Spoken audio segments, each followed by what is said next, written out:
What is up, and welcome to another edition of the Bruin Bible. Will Decker, your host. Make sure you guys are liking and subscribing the podcast. We are brought to you guys today by our advertisers. Our advertisers are Bell to Bell Fitness, Shea Tor, a realtor out in Arizona, former Bruin alum, and my main man Howard Chang, a realtor right here in Los Angeles. Let's go through them, guys. Bell to Bell Fitness is a boxing gym on the West Coast used by their FIT acronym, Fight Inspired Training. My main man, Tony Gonzalez, was the boxing coach for UCLA for over 10 years. He has built this gym on the West Side to learn how to boxing, stay in shape, and get you all the essentials you need to become somebody that is obsessed with boxing and fitness. Make sure to check it out. Go into Bell to Bell Fitness and say you heard about it from the Bruin Bible, and you're going to get a free session with Tony Gonzalez. So make sure to check that out. Shea Tor, my main man. Shea Tor is a licensed real estate agent in Arizona and a lifelong Bruin. He's a current Wooden Athletic Fund donor and football season ticket holder. When not selling houses or going to UCLA games, he loves to travel the country, checking out different arenas, ballparks, and stadiums. If you're looking to make the move to Arizona or know someone who is, please reach out to our loyal friend, Mr. Shea Tor. His phone number is 602-487-3975. Once again, his number is 602-487-3975. Make sure to check that out. And then the local realtor we got out here, Howard Chang. Howard Chang is a local realtor with the Serene team at eXp Realty. Their team has an office right here in Culver City, though they help clients buy and sell homes all over the LA County and the surrounding areas. Howard and his team do a ton of business and are super in tune with the market, knowing winning strategies to give their clients a competitive advantage, have amazing vendor referrals, are a one-stop shop for anything real estate, and just provide a ton of value for their clients. Howard and his partner, Kyle Draper, are UCLA alums and a huge fans of the UCLA football and basketball programs. You often see them at games, tailgating and networking and staying involved with the UCLA alumni community. They would love to help any fellow alumni with accomplishing their real estate goals. So if you guys have any real estate needs in the LA area, look no further. Howard is your guy. All right, guys, we're going to go into the episode. So Bet Online is the world's most trusted betting platform and your number one source for everything football. Bet Online has every stat, every matchup, and even live odds and spreads to bet on during the games. Think you know your stuff? Get in on our $200,000 mega contest and pick 5 games against the spread every week for your chance at weekly prizes and a share of $200K. When the game's over, head on over to our online casino and get in on a game of blackjack or poker or unwind with one of our over 150 slot games.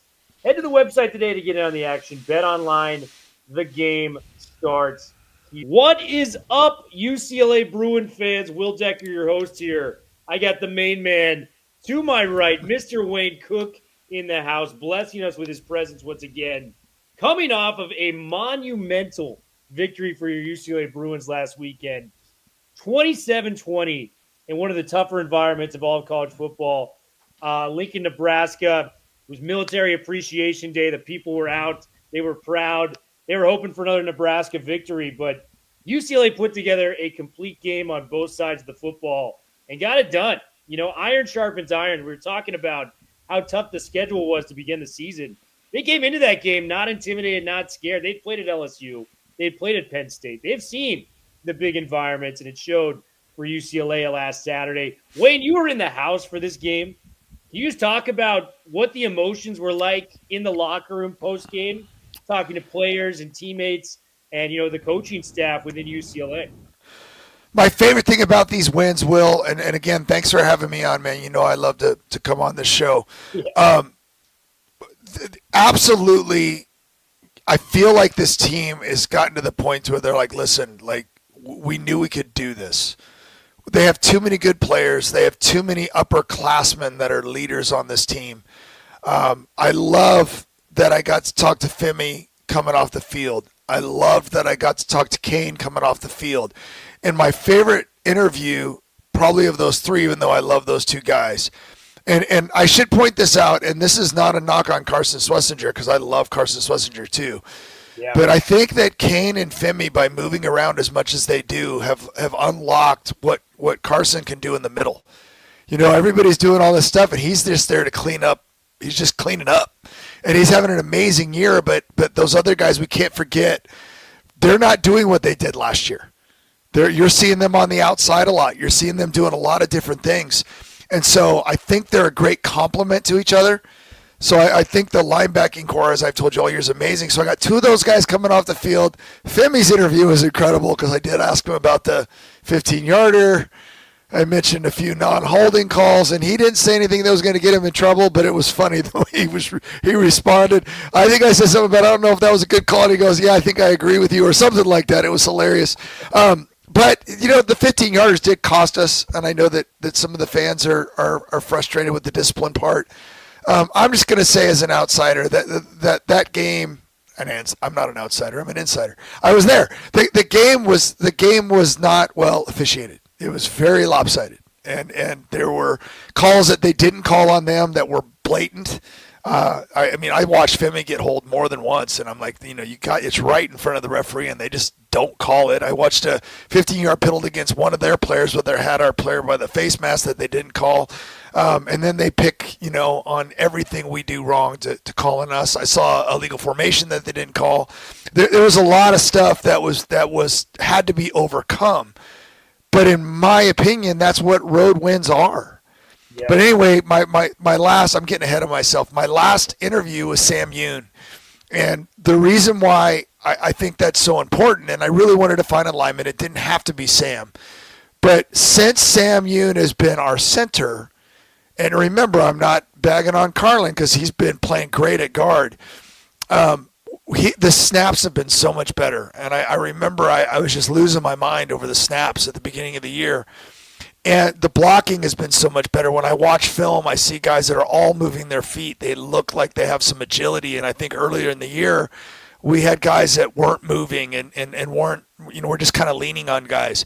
And so I'm just so happy that I got a couple of defensive guys because the defense played great in Nebraska.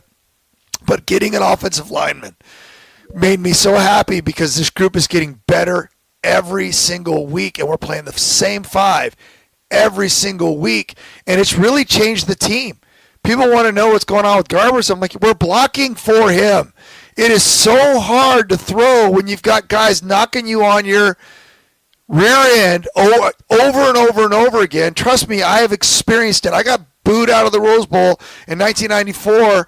And literally, as a guy that had already played in a Rose Bowl and won a conference championship, and the fans turned on me like you wouldn't believe, I was getting killed. I was getting hit on every freaking play. And I'm sitting there, I don't know what you want me to do, but, we ask superhuman things out of our quarterbacks, and I get that because that's what fans want. But when we protect Garbers, and by the way, it's not like he's playing behind, I shouldn't say what I'm about to say, but it's not like they've been the best offensive line in the world either. Watch an Oregon game and look at how much time Dylan Gabriel has. They're just playing way better than we were before. And Garbs, man, he's moving up in the pocket. He's taking off and running. He's throwing to all his receivers. So I'm going to go back to your original thought. You know me, Will. I just start talking and I don't know where I'm going to go. But like the idea is that was a road game in front of 90,000 people. This team is battle tested. I know the record's not what we want it. I looked at this, and I've been trying to say this right, and I've been butchering it all week. UCLA has played 5 of the top 6 teams in the conference right now. Of the bottom 6, and I'm not counting us, so you take UCLA out of that list, we've played Rutgers. Yeah. We haven't played all the other teams down there, and we still have SC coming up, but we're playing the toughest of this conference. And we've hung in there, and we're fighting like crazy, and we got 2 road wins in a row. So it was a really exciting victory. The locker room was great. The coaches were great. Everybody was excited.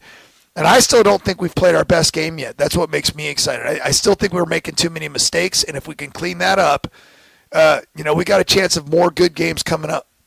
It's really interesting, Wayne, because after the Minnesota loss, I think a lot of us mathematically may have taken us out of the bowl equation. But you look at how they've responded the last 2 weeks, especially the offensive line. They played really well against Rutgers, but you at least had that excuse if you were somebody that was questioning UCLA's offensive line, where it was like, hey, they were without their 2 best pass rushers. Yeah. What they did last week against a very solid Nebraska front 7, that was, the biggest element of the game. And it allowed Garbers, the last 2 weeks to be the best he may have ever looked in a UCLA uniform. I mean, look at the stats, Wayne. 49 of 63 over the last 2 weeks. 78% completion. Like, that is an absurdly high number for Garbers. 602 yards, 6 touchdowns through the air of turnover-free football. And you add that to, he's got the 2 longest runs of the season at that point as well. He is playing lights-out football right now. And it just, Ethan Garbers, we talked about it last year, when he lost the job and came back and, fought and got it, leads us to a win over SC, leads us to a win over the, Boise State, who's a great team this year in the LA Bowl. This kid is just tough as nails. And I just want to give a shout-out to Ethan Garbers because they don't make a lot of Ethan Garbers these days, with just how tough the kid is, how much he fights. He was getting beat the crap out of, these first 5 games.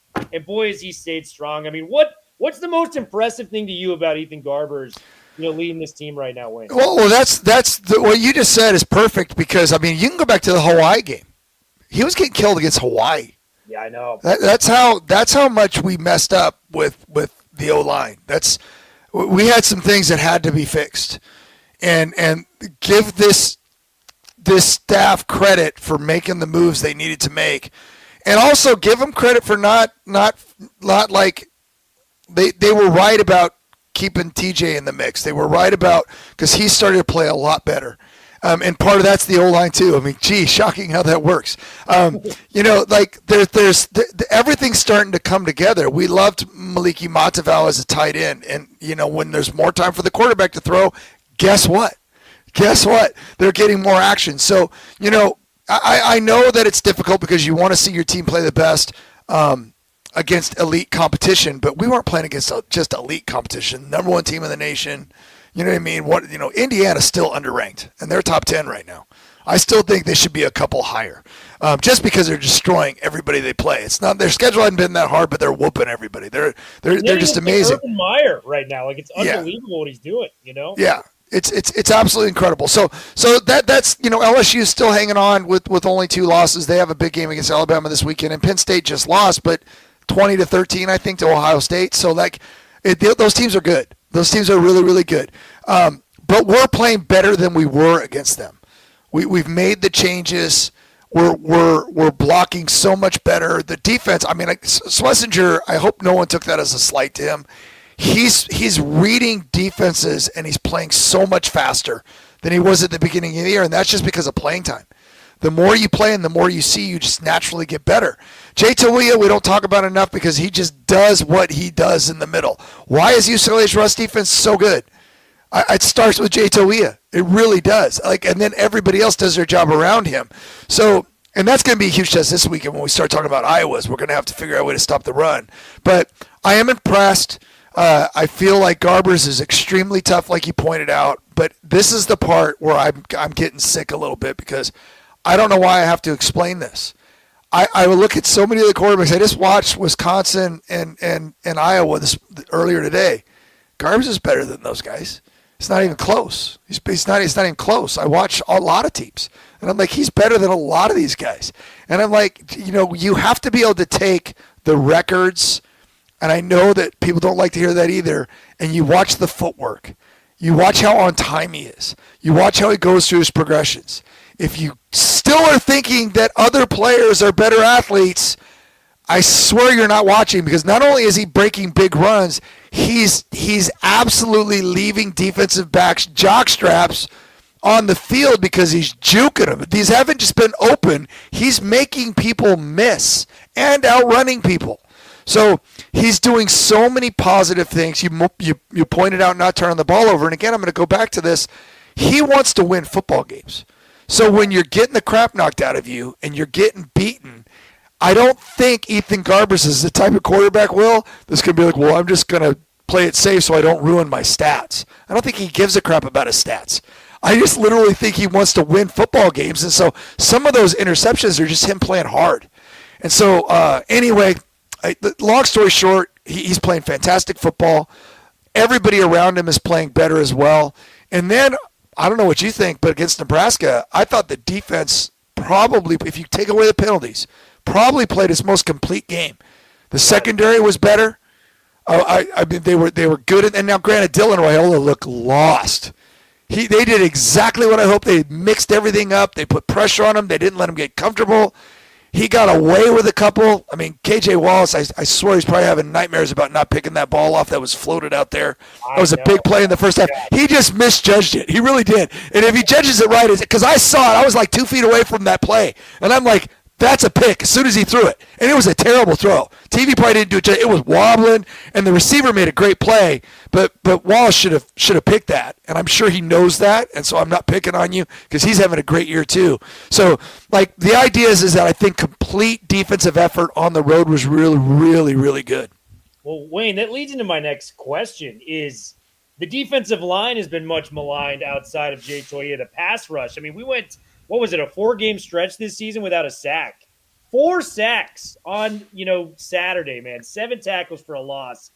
Sheriff Seye, I mean, turn on the film for this guy. He's finally getting out there. He had that half a sack where Jalen Davies kind of cleaned it up. But just that extra pressure. And, I mean, you're from the era, Wayne, where I grew up watching college football, where Nebraska had some of the best offensive lines in all of college football. You know what I mean? The training program they would do where they would redshirt a guy and bring them up through there. It was as good as any, line in the entire country when it came to what Nebraska had to offer. Yep. So just seeing this unit kind of figure it out. Al Pugh, I mean, made 2 tackles for a loss on this defensive line. Femi had a nice tackle for a loss. It just felt like they played their best game against, one of the better offensive line groups that they've seen all season long. And that's so encouraging. As you nailed it, man, the secondary really bounced back after a bad Rutgers game. Yes. The defensive line is, trending upwards as we get to the back half of the season where we can make a qualification for a bowl game. Who else stood out to you on the defensive line? Because I came away very, very impressed with what UCLA put out there. Well, I notice Jay so much, but we have to remember that like guys like Kafusi and some of the other players on the defensive front have stepped in and been great. You don't have, the last I checked, and I could be wrong, but I think we're like 11th in the nation in rush defense. We're pretty good. We're pretty good there. We're holding our opponents to like 104 yards. That's good, especially when you think of the schedule we've played. So that's really good. Our pass defense has been the weak link, but we talked about how the pass defense had been the weak link because of the pass rush. It just wasn't there early, and then once we moved, it's kind of weird. It felt like a lot of things happened around the same time. We started playing a little bit better, even in some of those losses, and we move Femi to the outside. I told people, I said, like the week it happened, I said, don't be surprised if we start seeing Kane doing the same thing. And I can't tell you how many games I see Kane coming off the outside too. And he tends to be all over the place. That pick 6 was amazing. I mean, we see what kind of if you can't see his athleticism, you're not paying attention. I don't know what you're watching. That guy is a natural in the end zone. It was unbelievable. Dude, he is a natural athlete. But they made Dylan Raiola very uncomfortable. They literally made him like he never seemed comfortable in that game. He looked like a freshman, which is what you want to do to a freshman. And so it was just fun, but because we're putting more pressure on him, it makes things easier for the secondary. And so I think the secondary is going to start playing better. Now this week we might only see a guy throw the ball 10 times because it's going to be a different animal this week. But it was a really great defensive effort. I think they all played well. I want to give if I'm giving a star, I'm giving it to the whole defense. I thought they played a fantastic game. Really happy for Kalen Moore. We had him on the Bruin Insider a couple weeks ago, and he talked about how he was like, I've never had an interception. I've never had an interception in college. And then sure enough, right there, he gets the tip off of Addison, who's been incredible this year, and he gets the interception. So little moments like that are cool because it's things that he's going to remember for the rest of his life. Yeah, man. Brian Addison has been awesome. And, we've talked about Schlesinger before, but it seems like each and every week we come away more and more impressed with what this kid's doing. The sack on 4th and goal, just to kind of get the ball back, keep momentum on UCLA's side. 13 tackles. And it's going to be a battle of two linebackers, this weekend with Jay Higgins against Carson Schlesinger. Like, this is old school football we're going to be seeing here, man. The play on 4th and goal where Schlesinger just destroys the blocker, like literally just swallows him up and then sacks. I'm like, what? This guy, like I said, and again, that wasn't a knock on him earlier. They have him in the middle because of what he's doing. Our other athletes are versatile in ways we can use them in other areas, but man, Schlesinger is doing things that remind you, and I know people have made this comparison. They're like, man, this is like Eric Kendricks. Yeah. He's just, you want to go way, way, way back to maybe some of the people that are on with us right now. And by the way, I love that comment I'm seeing that Jay opens everything up for everybody. That's true. Trust me, Carson Schlesinger benefits from Jay Tawia sitting there blocking and occupying a couple guys on every play. But Robert Thomas used to feel like he was always in the backfield back in the day. Like the linebackers that seem like they're one step ahead. It's kind of like, I love Logan Loya on offense. I always feel like he's got this. Did you see that punt return where it just looked like he was just toying with people for a while, just kind of weaving around? He doesn't even look like he's trying. He literally is so calm, and it's like he sees and feels space. And it's so cool to watch, and I feel like Carson kind of has that. He just kind of sees the game really well right now, and he seems like he's one step ahead. And he always kind of knows where the play's going. So it's been so much fun to watch him grow and evolve as the season progresses. I mean, second in the conference in tackles, first solo in tackles, top 10 in tackles for a loss. You have Butkus finalist. Yeah, and he's a walk-on. Like this is like a story that like Disney needs to put out there because he's going to the NFL. Like, there's no doubt. Okay, and so is our left tackle, who is also a walk-on. He's going to go to the NFL too. Start watching this guy play. Prongos is freaking good. He's got legitimate feet. He's long. He's athletic. He is not even close to fat. He is an athlete, and I just watch, and he's getting better every week too. And I'm telling you, he's not going anywhere. Lock this guy up. It's our left tackle going forward because he can play. I mean, so like I love the walk-on history at UCLA because sometimes, we get so wrapped up sometimes in stars and what schools these kids play for that I think we miss too much on some of these guys that are legit athletes that can play if you're just willing to coach them up and develop them. Yeah, man. Well, let's get into Iowa. This is a huge Friday night game. UCLA's got a case, man. Last 5 games of the season. You got Iowa. You got a Washington team that's starting to figure it out under Jim Fish, as expected. You got the USC rivalry game. You got Fresno State. And then you got one game in between there. You got – no, that's it. That's the list. Iowa, Washington, USC, and Fresno State. So those are the 4 games remaining right now. If you could take care of business on Friday, I think there's a real shot that you could take either 2 of the last 3 or win all 3 outright. Iowa's a very, very tough team, man. And they're led by Kaleb Johnson, second in the entire country in rushing yards to the great Ashton Jeanty. By the way, do you have a Heisman favorite at this point in time? Is it Hunter? Is it Jeanty? Is it Cam Ward? What do you like? Dylan Gabriel. I literally, every time I watch him play, I'm like, every quarterback should watch this guy play. And again, this is one of the things I like about Garbers too, is Dylan Gabriel's feet are phenomenal. He's always on balance. He goes through it. He snaps his feet around every time he's about to throw. He doesn't ever, when he has to throw sidearm or do other things, he does because he can, because he's a good enough athlete. But for the most part, man, that guy's feet is under him. He is NFL ready. When he wants to zip it, he can freaking throw it hard. When he wants to float it and put touch on it, he does that. He can throw it deep. He can take off and run when he wants to. And he reads defenses and processes like he's been in college football for 15 years, because I feel like he has been. But this guy is really, really good. Cam Ward is really, really good too. It feels like Miami's feels like a lot of their games, they kind of make him be good late, and he usually says, that's fine, I'll do it. So he's really good too, so don't get me wrong. Heisman voters like we get 3 votes. So there's a lot of people on that list, but we still have all of November, and like every Heisman voter, we should only vote after the games are done. Anybody that votes early, I don't know what you're doing, because there's a lot of people involved still, but those 2 aren't bad at all. And I'm still paying attention to Jeanty too, because I think what he's doing awesome. And I think if if Boise keeps winning and he keeps putting up good numbers, like when he has a bad game, he gets 130 or 150. That's a bad game for him. So it's like, especially when everybody is like, what do you do against him? You try to stop him. And so that's tough. But I'm telling you, we're going to see. I was watching Iowa this afternoon, and my wife came home. And she's looking at the game for a little bit with me. She goes, who's number 2? I'm like, that's the guy we need to stop. I go, Kaleb Johnson is absolutely legit. Iowa ran for 300 and something yards against Wisconsin. Now, I think Wisconsin's record's a little bit misleading. I know they won 3 games in a row and looked great, but they were against 3 bad teams. So like the idea is that Iowa, they lost Iowa State, they lost to Ohio State. Those are their ranked teams. Their good wins are against Washington and at Minnesota. Minnesota, by the way, is a team that's getting better since we should have beat them since we had that game.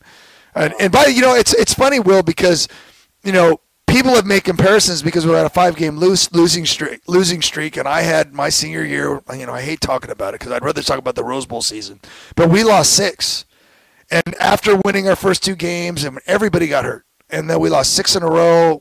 Getting booed off the field against Washington State, all that crap we had to go through. We played Arizona. Arizona that year was kind of like, remember back then we only played 11 games. We didn't play 12. We played Arizona, a good Arizona team. And kind of like the Minnesota game, we should have probably won. We had it. Some of the guys that were coming back were rusty. We dropped some passes. We didn't, we missed some tackles. And like the next thing you know, we lose to Arizona. But we walked into the locker room after that loss and we went, you know what? We're kind of back. We should have won that game. And we won our last 3 games, had one of the best offensive days in the history of our school, and we beat SC and kicked their butt like 31-19 or whatever it was. I don't remember what the score was, but it was a lot to it. They were up 12-3 at half, and we kicked their rear end in the second half. But we left that season, and most people would look at the record and say it was a disappointment. For all the players on that team, though, we knew we were good. We were better than our record at the end of the season. We just went through a whole bunch of, we had a bunch of bad breaks that year. This team right now, we've watched them battle a really hard schedule, and we had a hard schedule that year I played too. Really hard schedule, and they fought, and they fought, and they fought, and they fought, and no one's quit.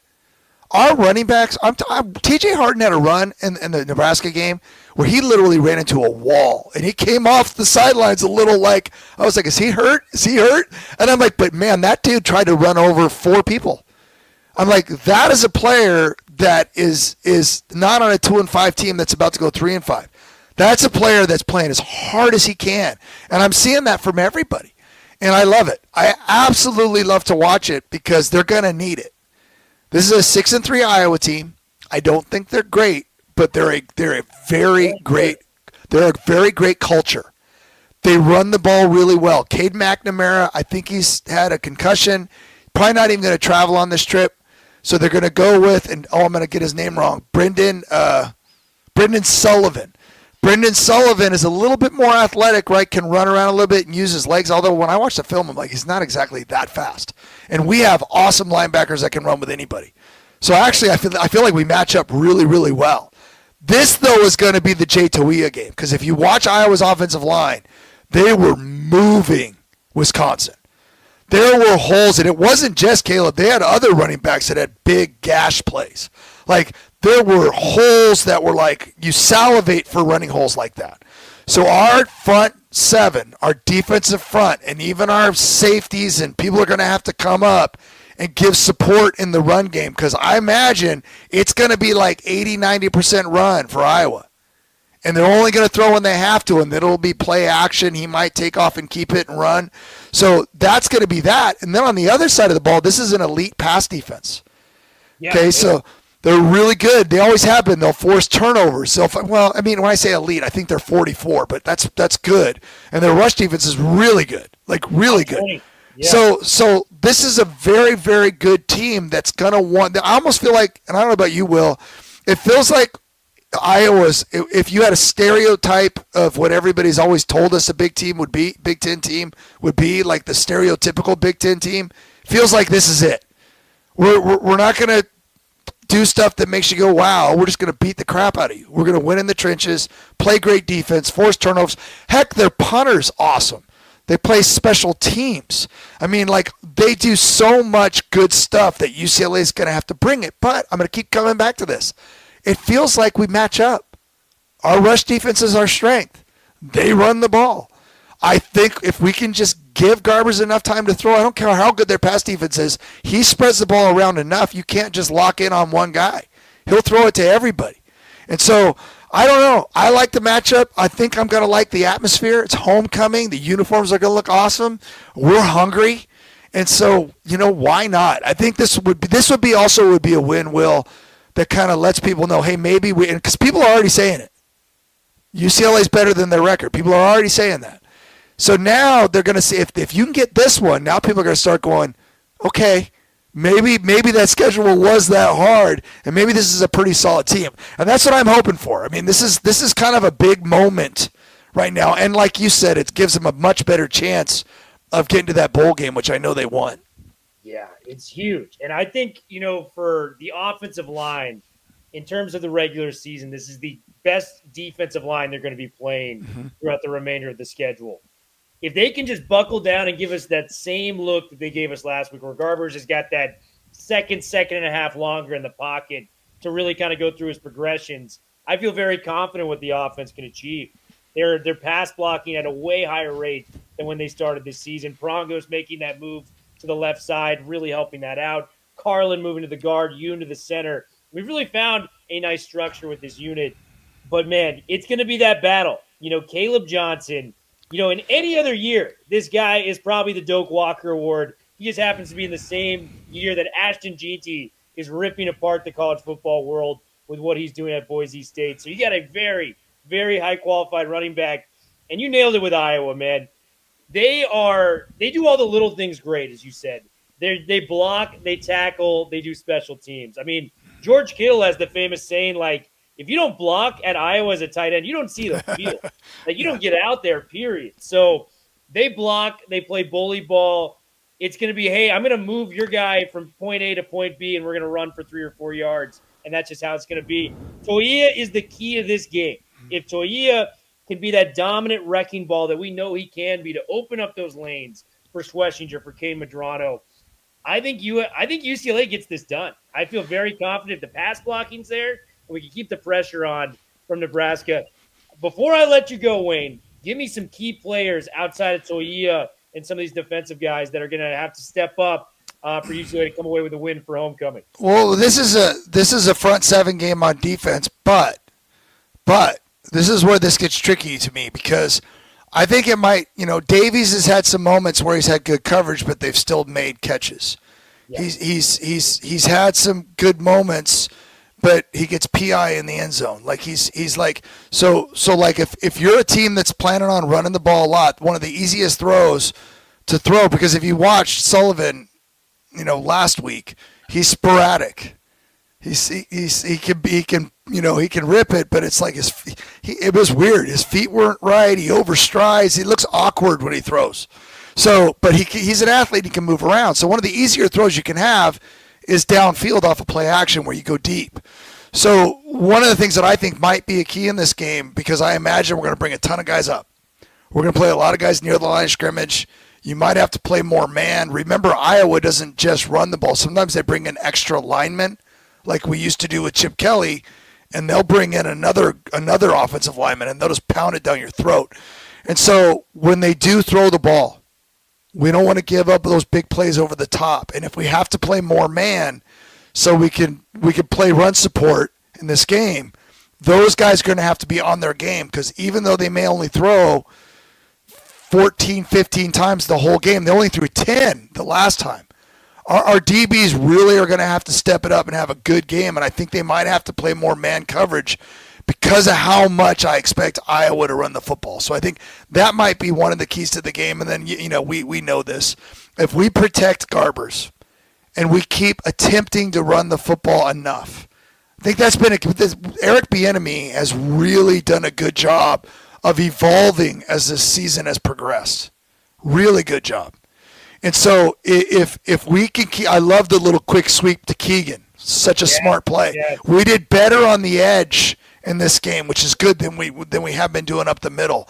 But I think that loosens defenses up. So the offensive line, again, is always going to be a key. They've got to they had their best game last week, have an even better game this week.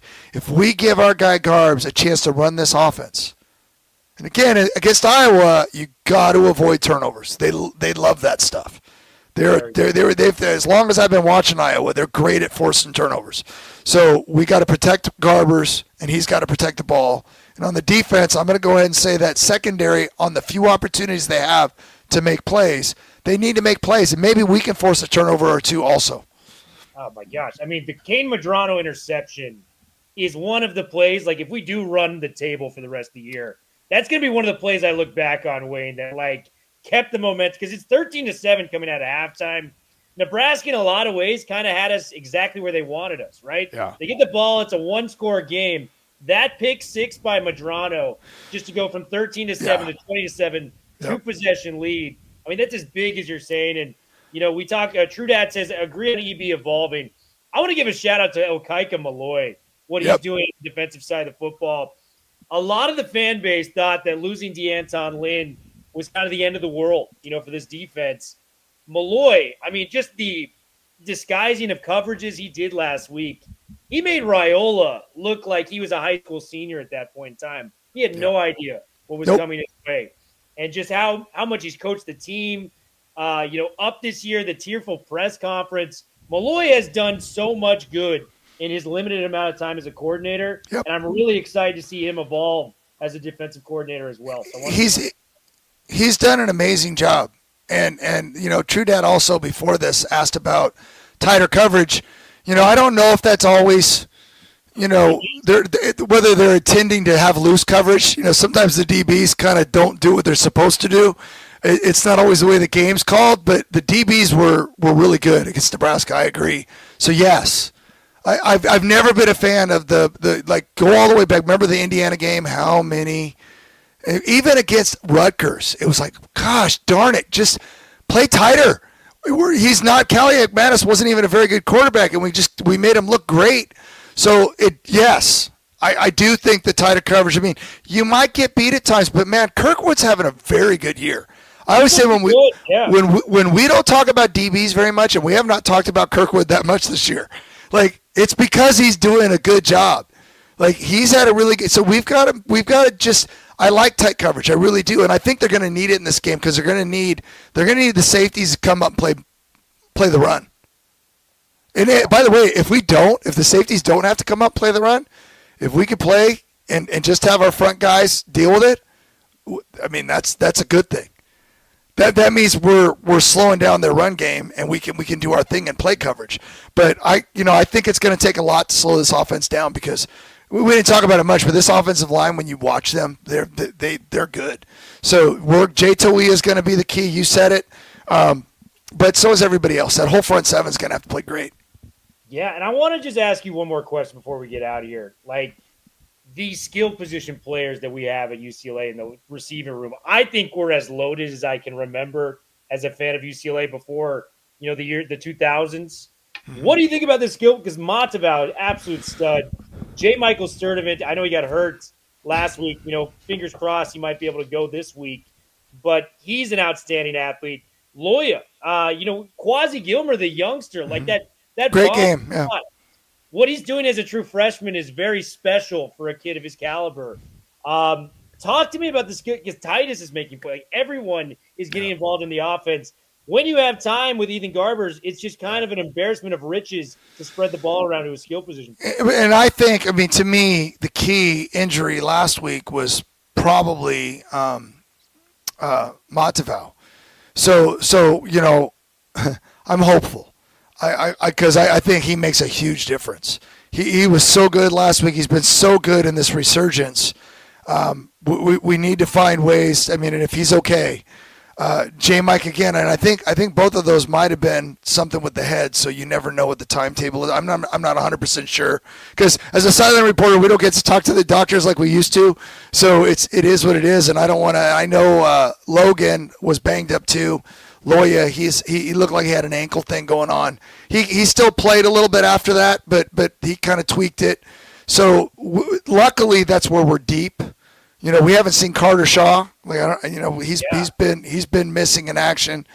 So, but we've had so many good players. Like Bryce Pierre stepped up and made some good plays. You know, there's a lot of good players, but we want that full complement. Quasi Gilmer's only going to get better. Every once in a while, you'll notice some freshmen, you know, some young player stuff out of him, but you can absolutely see his athleticism. The corner route was fantastic. He was wide open. He's a really good player. But I don't want to not go into a game without Logan Loya and Maliki. Those two guys, I think, are kind of like security blankets for and so is TJ, by the way. TJ catches a lot of passes. So, you want to have those guys that are available and then the outside guys. And TMA's been fantastic too, and I don't talk about him enough. I almost wish him and Logan were on the field more at the same time. Those guys are both really, really good. But we'll see. We're going to find out tomorrow night when we're in warm-ups. We'll see who's in street clothes. We'll see who's got their helmets on or out running around, because a couple of those injuries could be a big deal if they don't go. Yeah, absolutely. And Wayne, thank you so much for coming on once again. Guys, it is a Friday night game at the Rose Bowl. The resurgence is on for UCLA football. Pack the Rose Bowl. Be out there. Be loud. Be proud. Mm-hmm. Go out there. Support your Bruins. It's going to be a big, big game. And Wayne, just thank you so much again for coming on. We will see you guys tomorrow night. We're going to have a post-game recap of some sorts, so stay tuned for that. Bruin Bible, we are officially out. You guys have a great rest of your Thursday evening.